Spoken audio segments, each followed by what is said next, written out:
This is video number 92, and the title is River Fishing.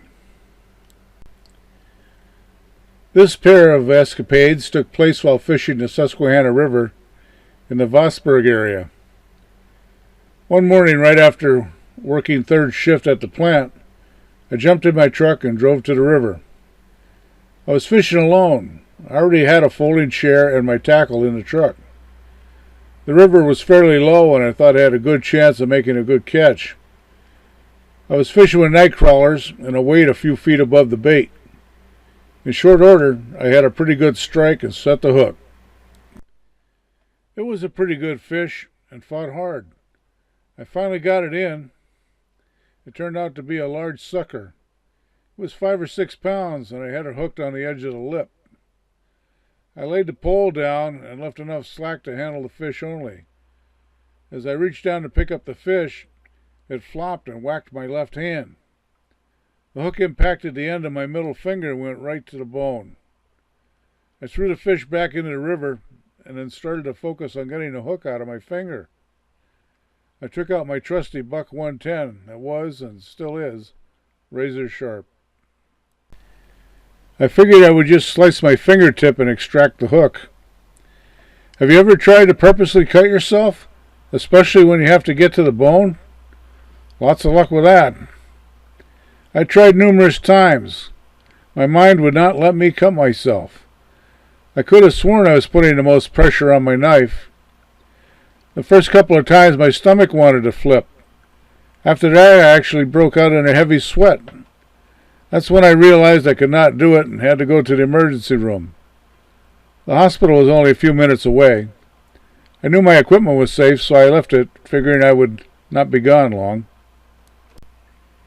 I got to the hospital and they had me laid down on a gurney. My doctor was making his rounds and would be down shortly to fix me up. I fell asleep. When I woke up, I looked at my hand. The hook was still in my finger. I looked up at the clock. It was 1:30. I got up and found the nurse. She looked at me and realized that the doctor had not taken care of me. He forgot and went home. So the nurse walked on me and took out the hook. She did a good job, and I was out of there and had to go back for my equipment. I was amazed to see that the river had risen about 6 to 8 feet while I was napping in an emergency room. My chair and tackle box had floated downstream and got caught in some bushes.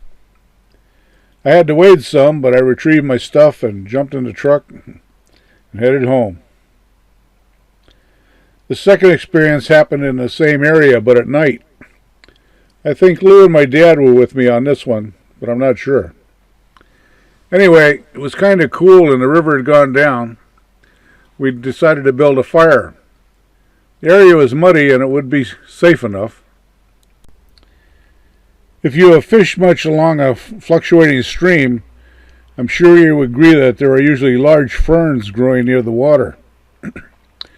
The ferns in this spot were about head high. I volunteered to gather some firewood. I slowly walked through the ferns, finding driftwood with my feet. I gathered up enough for a load I held in front of myself with both arms. As I was heading back to the guys and downhill, my feet started to slide on the muddy bank. I quickly looked into shadows created by the lantern light for a spot to land with all that wood. As I quickly scanned, I saw a nice flat brown spot and made a mighty leap for it. It seemed like a good idea at that instant. I shortly found that I was mistaken. That nice flat brown spot turned out to be the river. I jumped in water chest deep. As I write this, I remember my dad asking, "What the hell did you do that for?" The firewood did not get wet, and we got the fire started, and I sat close and dried out. I don't remember if we caught anything or not.